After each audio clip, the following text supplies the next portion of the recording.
Hello everyone, this is Tailsphone9 and welcome back to Simple Shmup Sunday, where today I'm going to play a game called Star Force. I'm sure the shmups are getting a bit tiring by now, but just bear with me. I don't have that much free time to head downstairs and look at my games and decide, gee, I wonder what I'm going to play Saturday, cause, well, I just don't have time. I'm always busy working on stuff.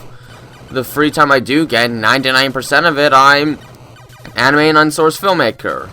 Okay, in this month it's 98%. 98% is source filmmaker, the 1% is recording for this, and then the other 1% is to watch 2 Halloween movies on Saturday nights. And this is what happens when I talk during the shmup. Lovely. And as usual, my computer thinks it's fun to just keep reloading things, and as a result, just lag my game screen. I love my computer when it does that. So I don't really have time to look, so I just gotta pick, like, something very quickly. I might think about playing a game known as Air Fortress. I keep dying. You know what? We're just gonna die right here and try this again, because despite the fact that this is just a casual video, this is going terribly. It's probably because I'm talking, but this isn't gonna be a professional video because I'm not that professional at this game, so what the heck, I'm just going to talk. Show a casual experience of the game, and if I can ever get to the point where the bullets start to come in rapid numbers, hear what it's like to hear somebody panic.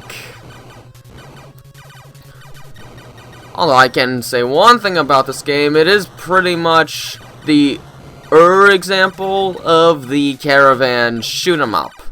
Of course, being the first one, it's missing some things from others. Specifically, the time settings, where you have a limited amount of time to get as many points as you can.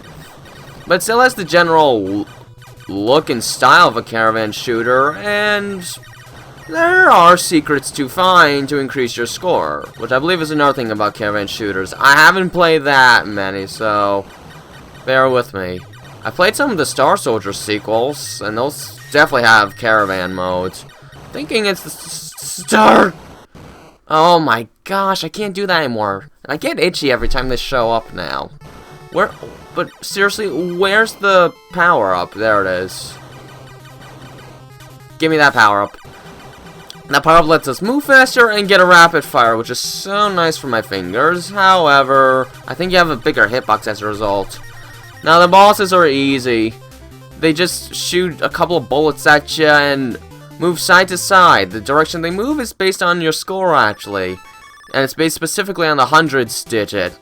If it's an odd number, he'll move to the left first. If it's an even, he'll move to the right first. See? It's simple stuff. Now, I wonder if I can find some of those hidden extra lives. Because, are you kidding me? My gosh. I thought I'd at least be able to get to Area Delta, but no. For some reason, I have the most irritating itch today. I don't know why. This is an outrage. Who's going to want to watch such a poor attempt at a video game? It's not even a blind run. I've played this game before. Of course, it's been a long time, and I was never itchy when I recorded it. You know, I wasn't itchy until I started recording. Am I just nervous? Maybe. Whatever, this doesn't have to be a long video. As I am recording this, it is Saturday morning, so, yep, this is when I finally have time to record this particular video. And I have rehearsal at noon, which normally I'd have enough time to not worry, but I'm also going to get a haircut at 10:45, which severely limits my time. So I just kind of have to get this in quick to show that, yes, when I don't know what to do, I immediately go to a shmup.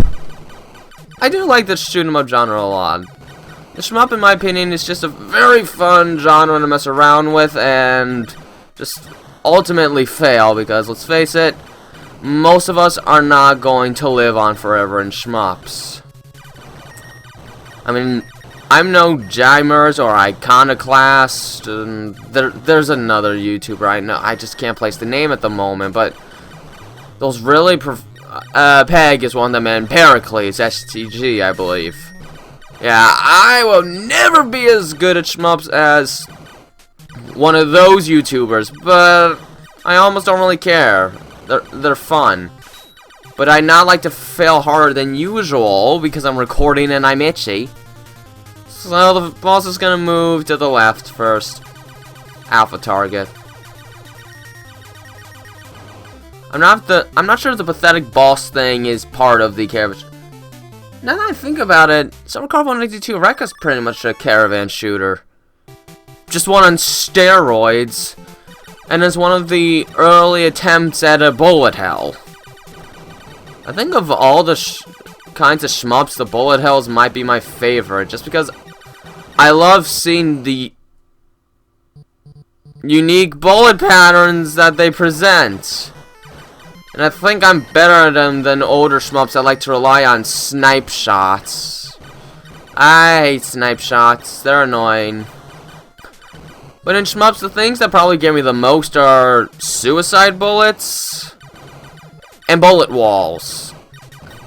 The bullet walls are mostly a mainstay of the bullet hell, but I've seen them in Truxton, so they're not only that.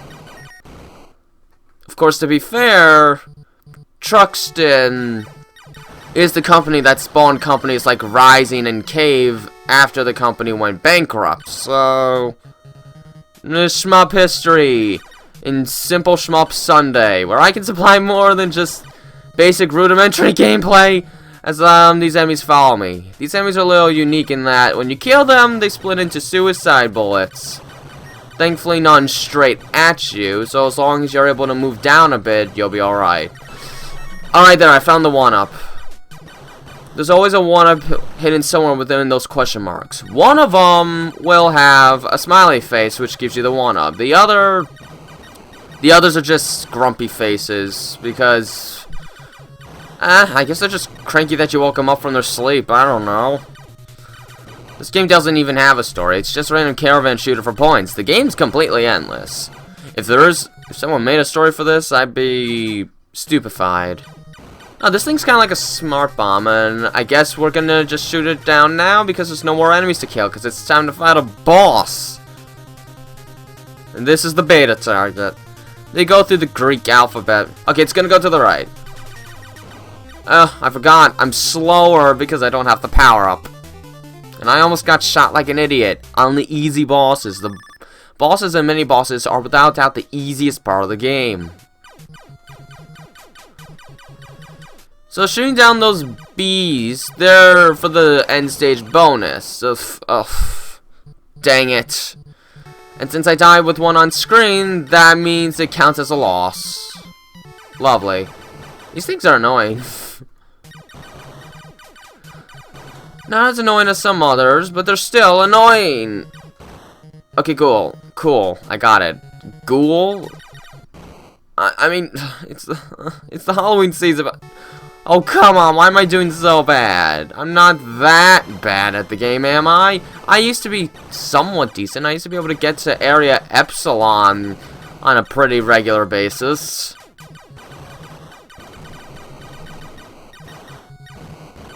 Oh, it's more of these guys. Okay, I wasn't okay, good, I found the 1-up. I really needed the 1-up, so I'm really glad I got that. Also, this game seems to have some kind of a ranking system as the enemies gradually get harder the farther along you go, but I'm not quite sure what causes the rank to go up. I think it's just a time base, honestly. I think that's about all there is to it.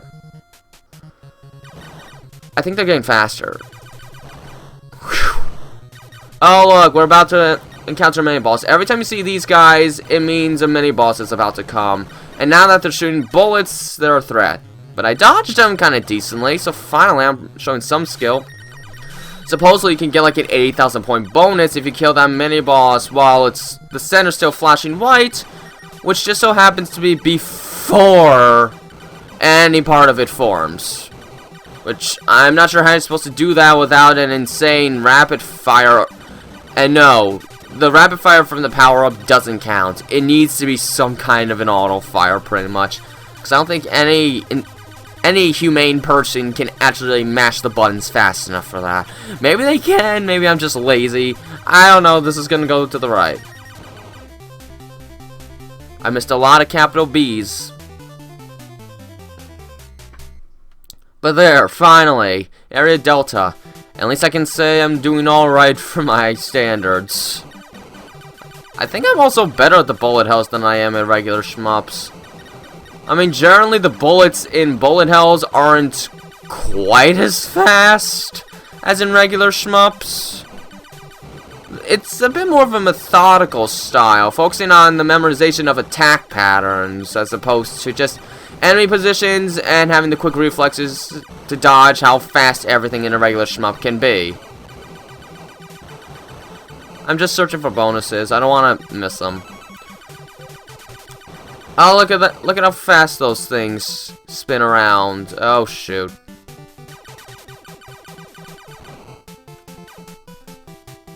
Okay, be careful.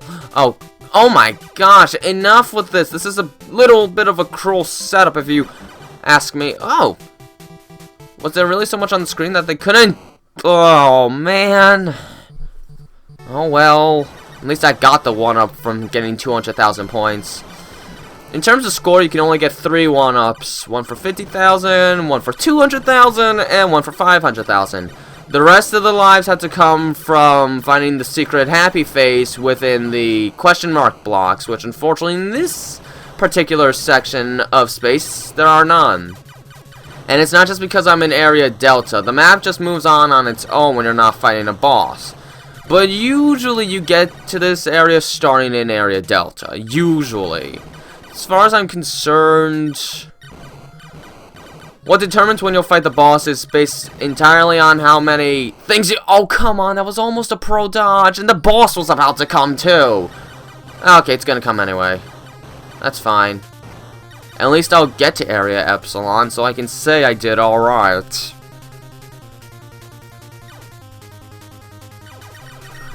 Oh, I was looking at the tens digit, not the hundreds.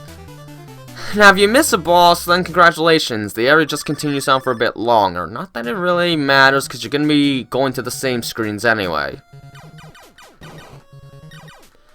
Alright, we'll see how long I last, and then afterwards I think I will stop, because like I did mention, my time actually is kind of limited, so I can't afford to record for that long. I would like to see how far I could get, though. Oh, these things. They're actually kind of nice for points. They're not that threatening. Also, I've noticed when the first time you meet an enemy, their rank still seems to be at a 0 or something because they don't really harm you much. And then it quickly changes. This game does have a decent variety of... Oh, shoot! Oh, I wasn't ready for that. It does have a decent variety of enemy types, I'll give it that. This game was initially released in 1984. And actually, the Famicom port of this is different. And in my opinion, it seems a bit closer to the arcade original. I think in the US, the arcade game was retitled Megaforce. I don't know why. Was there a copyright then? If so, then that's kind of weird to me, because it's still called Star Force here, and look, Tecmo. Of course, this is going to be a hard game, but back then they were apparently called Tenkon.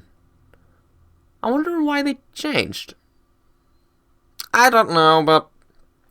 Yeah, I know, this is a shorter video, but there's really not much more to show in Star Force. The game just gets harder, and I am not enough of a button masher to reveal all of the incredibly high point secrets. I'm sorry. But my thumbs can only go so far. It's still less painful than writing, though. Writing gives my arm serious aching. Okay, that's Star Force. It's a fun game. It's not much to it, but it's simple fun, and it was pretty much the introduction to the Caravan shooter, despite the fact that the time modes weren't a thing yet, but If you like Caravan shooters, you should give this one a try. It's the earliest one, after all. And I'm pretty sure it's on the eShop. I don't know. It used to be on the Wii Virtual Console, but that's dead. Dang it! I'll never get Castlevania: The Adventure Rebirth now. Okay, I'm done rambling. This has been Tailspin 109, and have a nice day.